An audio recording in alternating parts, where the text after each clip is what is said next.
اگر ثاقب بھائی ہوتے تو آگ لگاتے پڑھائی کو، بلکہ امریکہ کو میری بات ہرگز نہیں ٹالتے۔ ساری ساری رات رو کر کٹ جاتی، نیند نہیں آتی۔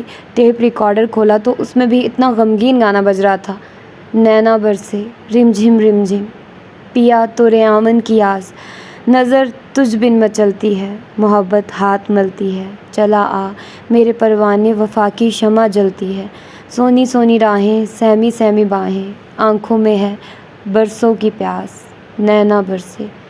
جل جل کر بھی دن گزر ہی رہتے، ہر ممکنہ طریقے سے آنے والے پرپوزلز کو ٹھکراتی رہتی۔ ایک دن تو ثاقب بھائی کے سامنے پھٹی پڑی، صاف صاف تو بتا نہیں سکتی تھی، لیکن جذبات پر کنٹرول نہ رکھنے والی عادت کی وجہ سے ان کے سامنے رو ہی پڑی۔ مجھے نہیں کرنی شادی وادی، جب میں کہہ رہی ہوں کہ میں پڑھنا چاہتی ہوں، مجھے ایم اے کرنے دیں۔ ثاقب بھائی میرے پیغام کے ساتھ اماں کے حضور پیش ہوئے۔ ارے واہ، جوان لڑکی کو اب میں گھر بٹھا کر رکھیں گے، جتنا پڑھنا تھا پڑھ لیا۔ لو جی، جب پڑھنے کے دن تھے تو پڑھائی میں جی نہیں لگتا تھا، اب کہتی ہے کہ پڑھنے کا شوق ہے۔ اماں نے ثاقب بھائی کو بھی درخور اتنا نہیں جانا۔ طوبہ بھی زور لگا کر دیکھ چکی تھی، واصف کو تو کسی کام سے خاص طور پر اس موضوع سے کوئی سروکار ہی نہیں تھا۔ اسی طرح ایک سال تو گزر ہی گیا۔ ایک دن تائی امی اور تایا ابا ثاقب بھائی کا پرپوزل لیے چلے آئے۔ بالا ہی بالا نہ جانے کیا طے ہوا، اس وقت تو مجھے پتہ ہی نہیں تھا، لیکن جب وہ لوگ چلے گئے تو طوبہ نے خوشی خوشی مجھے مٹھائی کھلاتے ہوئے بتایا، اچھا ہوا روبا، ثاقب بھائی اتنے اچھے ہیں، پتہ ہے انہیں تمہارے ایم اے کرنے پر بھی اعتراض نہیں ہے، تم شادی کے بعد بھی پڑھ سکتی ہو۔ پھر تو میرا دل چاہا کہ جو مٹھائی میں بے خبری میں کھا گئی ہوں نکال دوں، بہت غصہ آیا۔ ظاہر ہے تھوڑے بہت کی تو میں عادی ہی نہ تھی۔ اماں ابا تو فوراً راضی ہو گئے، جاب اچھی تھی، گھر بار اچھا تھا، صرف ایک نند تھی، ساس سسر بہت ہی اچھی عادت کے مالک اور دیکھے بھالے تھے۔ اور کیا دیکھا جاتا ہے لڑکے میں، سب جانتے تھے کہ میری اور ثاقب بھائی کی بنتی بھی بہت ہے۔ ابا، واصف اور اماں کا بھی کہنا یہی تھا کہ اروبا جیسی کھپتی کو اگر کوئی نبھا سکے گا تو وہ ثاقب ہی ہے۔ ہائے، تو کیا میں دھرتی کا ایسا بوجھ ہوں، کوئی خرم سے میری قدر پوچھے تو پتہ چلے۔ اسی شام ثاقب ہنستے مسکراتے چلے آئے، بڑے خوش باش دکھائی دے رہے تھے۔ میں غصے میں منہ پھیرتی ہوئی چھت پر چلی آئی۔ ایک تو یہ غم اور پھر ظلم، یہ کہ سامنے والی چھت کی ویرانی دیکھ کر خرم کی یاد نے شدت اختیار کر لی۔ وہ دن میری نگاہوں میں، وہ یادیں میری آہوں میں، یہ دل اب تک بھٹکتا ہے تیری الفت کی راہوں میں۔ او میرے ہمراہی، پھرتی ہوں گھبرائی، جہاں بھی ہے آ جا میرے پاس، نینا برسے رم جھم۔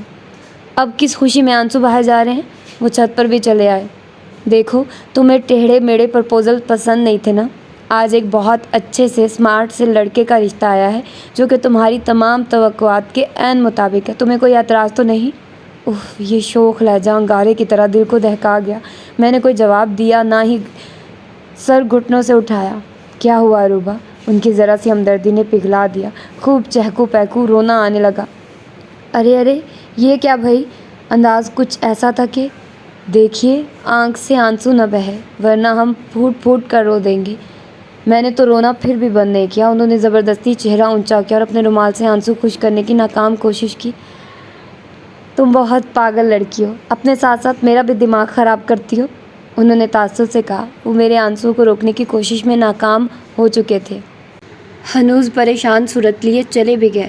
کرتے بھی کیا، اپنی سی تو کوشش کر ڈالی، لیکن میں بھی اپنے اشک بہانے کی وجہ نہیں بتا رہی تھی۔ اگلے 1-2 دن کے بعد وہ پھر آئے، میں نے بات ہی نہ کی۔ انہیں یقین تو ہو ہی جانا چاہیے تھا کہ میں اس رشتے سے بھی انکاری ہوں۔ 2 دن بعد پھر آن ٹپکے۔ دوسری طرف گھر والوں نے میری خاموشی کو رضامندی تسلیم کر لیا تھا۔ صرف ایک بار اماں نے پوچھا تھا، میں نے گردن جھکا لینے پر اکتفا کیا۔ دل تو رونے کا ہی چاہ رہا تھا۔ اسی بات کو ہاں مان کر زور و شور سے تیاریاں شروع کر دی گئی۔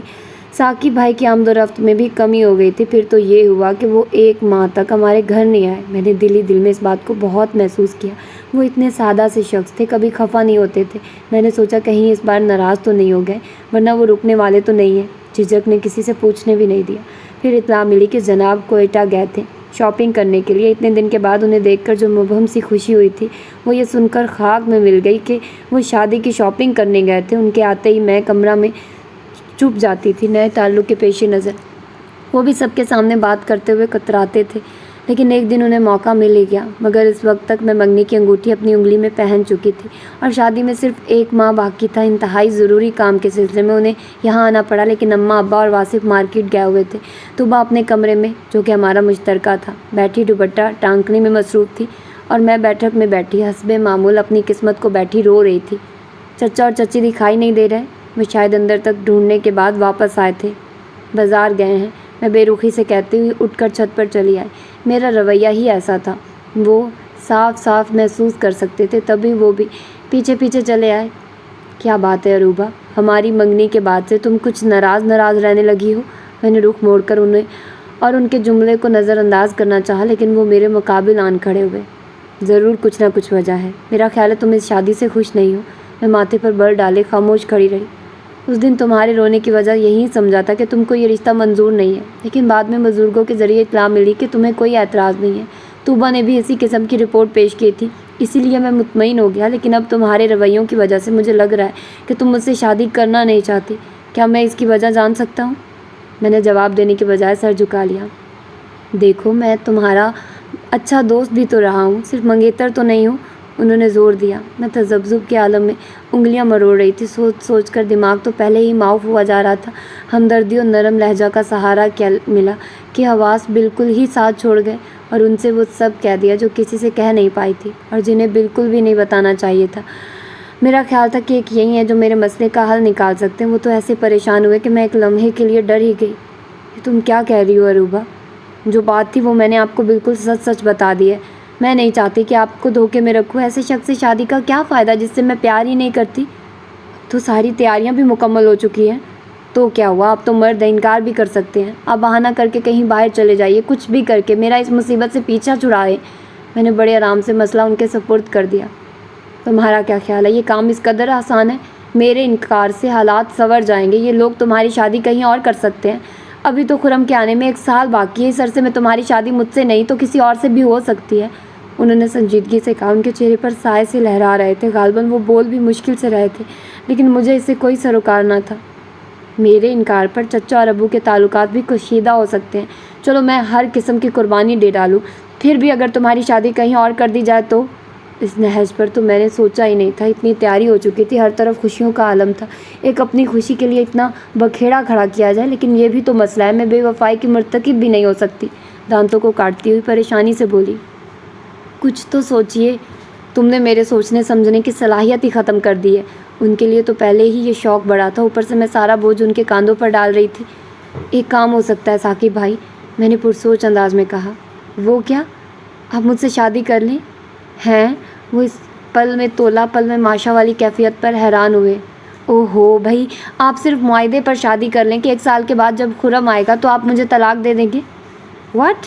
وہ دم بخود ہی تو رہ گئے تھے، لیکن میں کیا کرتی، میرے ذہن میں اس سے اچھا آئیڈیا آ ہی نہیں رہا تھا۔ انتہائی متعجب اور غسیلے انداز میں مجھے گھورتے رہنے کے بعد وہ تعصب سے گردن ہلاتے ہوئے بولے، سالم لڑکی، یہ کوئی بچوں کا کھیل نہیں ہے، زندگی بھر کا معاملہ ہے۔ زندگی بھر کا کہاں، صرف 1 سال ہی کی تو بات ہے، میں نے شہادت کی انگلی اٹھاتے ہوئے کہا۔ کوئی مذاق ہے یہ کیا؟ پلیز، میں نے التجائی انداز میں ان کا بازو تھاما۔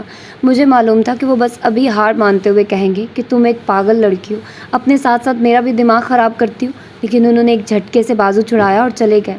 تقریباً 15 دن میں بھلائی بھلائی ادھر سے ادھر پھرتی رہی، دل ہی دل میں خرم کو بھی خوب برا بھلا کہتی کہ پلٹ کر خبر تک نہیں لی، یہاں مجھ پر اتنی بڑی مصیبت آن پڑی ہے۔ خط وہ مجھے گھر کے ایڈریس پر لکھ نہیں سکتا تھا، لیکن ٹیلی فون تو کر سکتا تھا۔ کیا ہوا اگر میں فون نہیں اٹھاتی تو ایک کال ہی ضائع ہوتی؟ کنجوس، میرے لیے ٹرنک کال تک ضائع نہیں کر سکتا۔ رات 10 بجے ٹیلی فون کی بیل بجی، ابا نے ریسیو کیا تو کوئی بولا نہیں۔ مجھے خدشہ ہوا کہیں خرم تو نہیں، اس لیے اگلی بیل بجنے پر دوڑ کر فون اٹھا لیا۔ دوسرے ہی لمحے ثاقب کی آواز نے بدمزہ کر دیا، کہیے کیا کام ہے؟ میں نے تم سے رومانس لڑانے کے لیے فون نہیں کیا، بلکہ میں یہ کہہ رہا ہوں کہ مجھے تمہاری کمٹمنٹ منظور ہے۔ انتہائی کاردار انداز لیے میری سماعتوں میں رس گھولا اور اس کے ساتھ ہی سلسلہ منقطع ہو گیا۔ میں خوشی سے اپنے کمرے تک آئی۔ یاہو! فتح کے انداز میں نے مکہ بلند کیا اور دھم سے بیڈ پر گری۔ You are great Saqib! میں بھائی کا دم چھلا لگانے ہی والی تھی کہ طوبا، جو کہ دن بھر کی تھکی آ رہی 10 بجے ہی سونے لیٹ جاتی تھی، چڑ کر بولی، اپنے ہونے والے مجازی خدا کو بعد میں یاد کر لینا، پلیز سکون سے سونے دو۔ ساری رات کروٹیں بدلنے میں گزر گئی، لیکن خوشی سے نیند نہ آئی۔ یہ لاکھوں غم، یہ تنہائی، محبت کی یہ رسوائی، کٹی ایسی کہیں راتیں، نہ تم آئے نہ موت آئی۔ یہ بندیا کا تارا جیسے ہوا